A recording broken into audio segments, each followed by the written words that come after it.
Hallo et bienvenue sur ma chaîne Une vie allemande. Je m'appelle Yasmine, je suis allemande et je vis en France. Et sur cette chaîne, on parle de langue et culture allemande et française en allemand et en français. Alors si ça vous intéresse, n'hésitez pas à vous abonner à cette chaîne et de me suivre aussi sur Instagram. Et si vous voulez soutenir mon travail sur YouTube, vous pouvez me payer un petit café sur le site Buy Me a Coffee, le lien est dans la barre d'infos. L'idée c'est de laisser un petit pourboire pour soutenir mon travail sur YouTube et merci à tout le monde qui m'a déjà aidé avec mon travail ici. Aujourd'hui on va faire une vidéo un peu classique parce que ça fait longtemps que j'ai pas fait de vidéos sur mes chocs culturels en France. En français, j'en ai fait en allemand mais ça fait longtemps que j'en ai pas fait en français et je me suis dit que voilà, c'est l'occasion pour commencer un peu 2024. Ce sont des chocs culturels que j'ai eu il y a quelques années déjà et des chocs culturels que j'ai eu récemment. Du coup, un bon mélange des choses. Et comme d'habitude, ce sont juste mes expériences personnelles, des choses qui m'ont étonnée. C'est pas des vrais chocs culturels. C'est juste le mot que j'applique pour décrire les choses qui m'étonnent un peu en France, les choses que je remarque qui sont différentes entre la France et l'Allemagne. Faut pas toujours prendre les choses trop au sérieux. Je sais que ça arrive parfois sur cette chaîne. Et voilà, il n'y a aucun truc qui m'a choqué à mort. C'est juste mes expériences personnelles. Et si vous avez fait d'autres expériences, n'hésitez pas à me parler de ça dans les commentaires. Alors, mon premier choc culturel, c'est un choc culturel assez récent et en vrai, c'est pas arrivé à moi, mais à une amie. C'est une amie américaine qui vit ici à Paris et elle m'a raconté une histoire qui m'a assez étonnée. Il y a quelques semaines, elle avait oublié ses clés dans l'intérieur de son appartement. Du coup, elle était au couloir, sans clé, elle savait pas comment entrer dans son appartement. Et elle avait peur d'appeler un serrurier parce que c'était le week-end. Du coup, elle a sonné à la porte de ses voisins, un peu par-ci par-là, pour demander de l'aide. Et il y a un voisin qui est venu et qui a dit « Mais est-ce que t'as pas une radio ?» Et elle était là « Une radio ? Quoi une radio ? Pourquoi une radio c'est quoi le rapport entre une radio et ma porte ?» Et c'est là qu'elle a appris qu'en France, pour ouvrir une porte, il y a cette technique de prendre une radio et tester d'ouvrir la porte avec. Et quand elle m'a raconté l'histoire, moi aussi j'étais là, mais c'est quoi une radio? Je comprenais même pas le mot en fait, je savais pas de quoi elle parle. Et après elle m'a expliqué qu'une radio, on parle du résultat d'une radiographie, voilà. Et à la fin d'une radio, vous avez vos résultats, l'intérieur de votre corps sur un papier spécial. Et ça, c'est assez pratique pour essayer d'ouvrir des portes. Vous mettez ça entre la porte et, je sais pas, le cadre de la porte. Et après, vous essayez d'ouvrir. Et j'en ai jamais entendu parler de cette technique en Allemagne et elle non plus aux États-Unis. On était assez étonnés d'apprendre que les Français gardent leur radio pour ouvrir leur porte au cas où qu'ils oublient leurs clés. Apparemment maintenant ça marche plus très bien parce que c'est assez rare maintenant de recevoir ces résultats de radio sous cette forme là, maintenant c'est numérisé. Mais à une époque tout le monde avait des radios un peu par-ci par-là. Et moi, dans toute ma vie, j'ai jamais fait de radio, sauf de ma mâchoire je crois, mais j'ai jamais eu les résultats. Du coup, non, j'ai pas de radio chez moi et j'ai jamais entendu parler de cette technique. Mon deuxième choc culturel, c'est arrivé assez récemment aussi. Je donne des cours d'allemand un peu par-ci par-là, de temps en temps. Et il y avait quelques élèves qui m'ont dit que l'Allemagne n'était pas écologique. Et moi, j'étais un peu étonnée d'entendre cette phrase. Je me suis dit, mais l'Allemagne n'est pas écologique ? Moi, j'ai cette image de l'Allemagne super écologique, très attirée par l'énergie renouvelable, on fait le tri des déchets, on a un système de consigne pour les bouteilles et tout ça. Du coup, dans ma tête, l'Allemagne, c'est vraiment le pays qui essaie d'être écologique en Europe.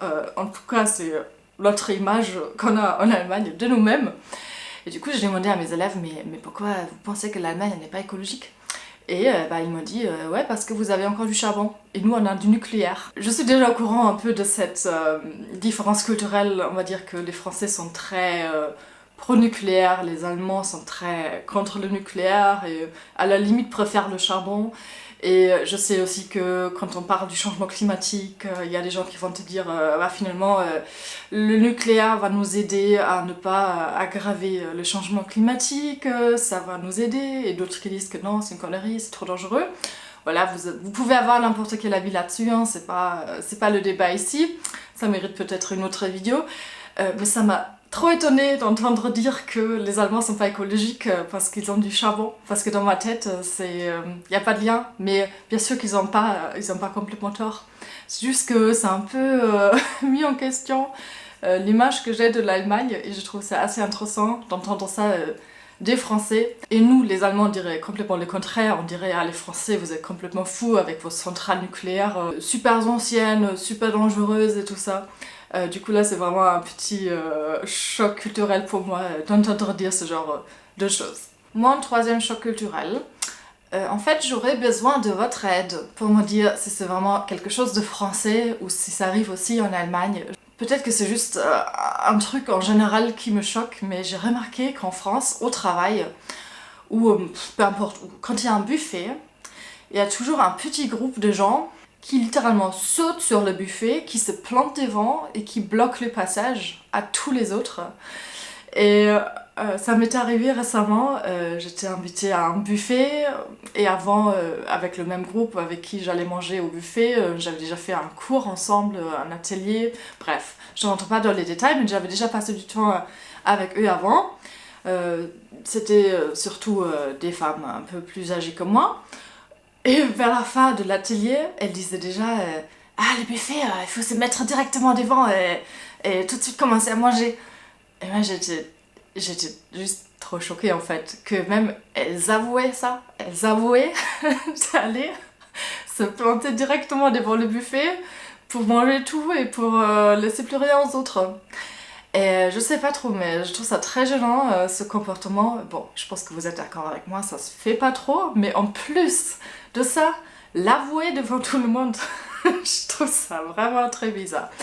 Et il me semble qu'en Allemagne, quand il y a un buffet, on est assez respectueux. Hein. On essaie quand même de ne pas trop bloquer le passage, de laisser tout le monde se servir, on fait la queue et tout. Et en France, c'est un peu la guerre, quoi. Il y a vraiment des gens qui se plantent directement devant, qui laissent plus rien aux autres, et toi t'es là, est-ce que moi aussi je peux peut-être me servir? Dites-moi dans les commentaires si c'est quelque chose de français ou si c'est juste moi qui pense que c'est français, mais j'ai plus souvent vu ce genre de comportement en France qu'en Allemagne. Ensuite, un autre choc culturel que j'ai tous les ans, c'est que les Français, ils achètent des bouteilles de champagne pour toute occasion, et surtout pour Noël et le Nouvel An et tout ça. Alors, il faut savoir qu'en Allemagne, le champagne, c'est quelque chose que moi, personnellement, j'ai jamais goûté avant de venir en France, en fait. En Allemagne, bien sûr qu'il y a du champagne, mais c'est considéré quelque chose de... C'est un produit de luxe, en fait. Personne va acheter une bouteille de champagne comme ça. Nous, ce qu'on fait, c'est acheter du crément, ça coûte peut-être 5 ou 10 euros, voilà. Et ça, c'est un peu suffisant pour nous. Et en France, voilà, s'il n'y a pas de champagne, bon, c'est parce que t'es radin, c'est quand même normal, ça coûte que 30 euros ou que 40 euros. Mais voilà, pour moi c'est toujours un peu bizarre de boire du champagne pour toutes les occasions un peu spéciales. Pour moi ça reste toujours un peu un produit de luxe que dans ma tête il y est à une classe sociale dont je fais pas partie en fait. Pour moi c'est vraiment une boisson des riches, en tout cas en Allemagne c'est considéré une boisson des riches et aucune personne normale ce que c'est le champagne.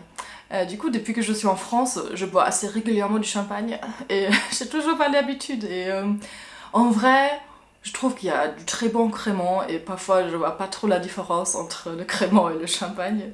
Mais oui, ça me choque toujours cette tendance à acheter une bouteille de champagne, pas juste comme ça. Après c'est clair, hein, c'est produit en France, en plus c'est pas très loin de Paris finalement, la Champagne et tout ça. Du coup c'est peut-être plus évident pour les gens, mais pour moi ça reste toujours un peu bizarre. Ensuite, un autre choc culturel que j'ai eu en France, c'est rien de nouveau, c'est une chose que j'ai remarqué assez rapidement, notamment à Paris je pense, c'est le nombre de gens qui ont des chiens d'attaque. Chien d'attaque c'est un mot un peu négatif, hein. Je sais que pas tous les races de chiens qui sont considérés chiens d'attaque sont vraiment dangereux, hein. C'est toujours une question d'éducation et tout ça. C'est juste que physiquement, ils font souvent peur quand même. Et moi, je comprends pas pourquoi quelqu'un aurait envie d'acheter un chien comme ça. Et quand je vois que quelqu'un achète ce genre de chien, je me dis, il y a un truc qui va pas chez toi, en fait. Je sais que c'est vraiment des clichés dans ma tête, hein. Désolée si vous avez un chien d'attaque, mais Dites-moi dans les commentaires pourquoi vous voulez un chien qui a l'air qui ressemble à un monstre qui pourrait manger votre tête. Je sais pas, je comprends pas. Et je trouve qu'à Paris, notamment, il y a tellement de gens qui achètent ce genre de chien. Et je me demande juste pourquoi. Pourquoi je trouve qu'en Allemagne, on les voit très rarement. Et quand vous achetez un chien comme ça en Allemagne, les gens vont se poser des questions sur vous. Genre, est-ce que vous voulez que votre chien soit agressif est-ce que vous êtes un peu un gros cassos et vous voulez menacer les gens c'est vraiment un peu bizarre quoi. C'est pas considéré un chien mignon ou normal quoi. Hein. Et en France, c'est juste, j'ai vu des enfants se balader avec des chiens qui avaient l'air hyper dangereux. Et il faut aussi dire que moi j'ai été mordue par un chien il y a quelques années. C'était pas un chien d'attaque, hein, mais quand même. Du coup, depuis, j'ai un peu peur des chiens parfois. Ça dépend des chiens. Quand je vois qu'un chien est très gentil et tout, j'ai pas peur. Mais dès qu'il y a un chien un peu nerveux ou pas très bien éduqué, moi j'ai très vite peur. Et à Paris, il y a régulièrement des situations où je me balade tranquillement dans la rue et d'un coup, il y a un chien d'attaque qui file sur moi et s'en mettre à 200 mètres de distance. Et moi, je commence à crier. Et c'est pas toujours très drôle ce genre de situation pour moi, je dois avouer. Et en plus, souvent, ces maîtres de chiens n'ont pas beaucoup de compréhension pour toi. Ils sont un peu là. Ah mais il est gentil mon chien. Comment je peux savoir? Je connais pas ton chien. Je vois juste un chien qui a l'air très dangereux, qui court envers moi. Et moi j'ai pas envie de ça en fait. Il faut tenir son chien en laisse en ville d'ailleurs. Ensuite, un choc culturel que j'ai déjà eu il y a super longtemps, quand j'avais 15 ans.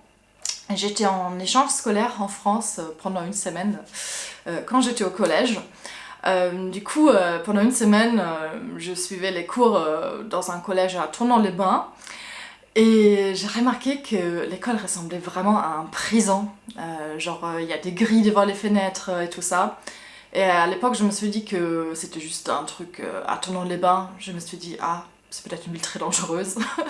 Et j'ai trouvé ça très bizarre. Parce qu'en Allemagne, les écoles, bon, en vrai, tout le monde peut entrer dans une école, on va pas trop vous poser des questions, il n'y a pas d'accueil, c'est pas vraiment fermé, il n'y a pas de grille devant les fenêtres.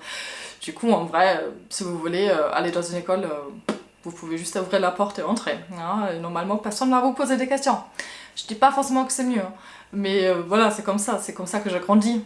L'école, c'était toujours un lieu public où tout le monde peut aller. Après, vous n'êtes pas censé traîner là-bas pour aucune raison, mais si vous le faites, bon, personne ne va se poser des questions.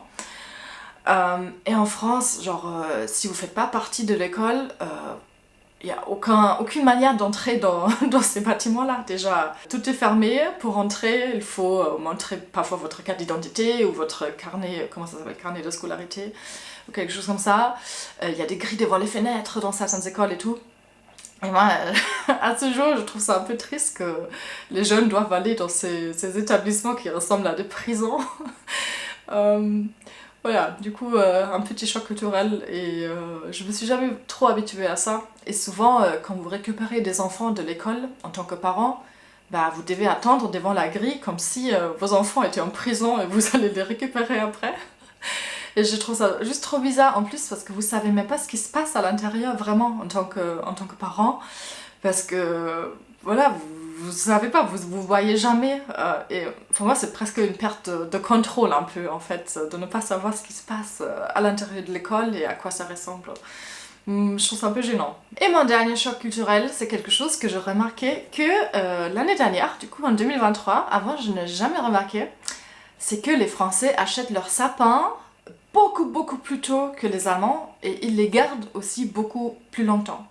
Et je crois qu'en France, il n'y a pas vraiment une règle pour quand est-ce qu'il faut acheter le sapin et quand est-ce qu'on le jette. En Allemagne, c'est assez rare d'avoir un sapin avant le premier avant. Du coup, c'est 24 jours avant Noël, je crois. Mais beaucoup de gens achètent le sapin juste genre 2 semaines ou 10 jours ou une semaine avant Noël parce que sinon il sera plus très frais à Noël. Et en France, j'ai vu des gens qui avaient déjà un sapin en novembre. Et en plus, en Allemagne, souvent, on le jette le 2 janvier déjà. J'ai regardé vite fait, c'est une ancienne tradition chrétienne. Bref, on jette le sapin le 2 janvier ou au plus tard le 6 janvier. Du coup, moi, je ne me rappelle pas d'avoir eu encore un sapin pendant tout le mois de janvier. Et là, on est le 15 janvier, je vois encore des gens qui ont des sapins ou qui les jettent là dans la rue et tout ça. Et ouais, c'est assez étonnant parce que bon, ils peuvent pas rester frais pendant 2 mois non plus les sapins. Du coup, si vous êtes français, dites-moi dans les commentaires pendant combien de temps vous avez gardé votre sapin cette année et est-ce qu'à la fin c'était pas un peu crade? Et voilà, c'est déjà tout pour cette vidéo. Dites-moi dans les commentaires si vous avez eu les mêmes chocs culturels ou si vous en avez eu d'autres. Et je vous dis salut, au revoir, à la prochaine!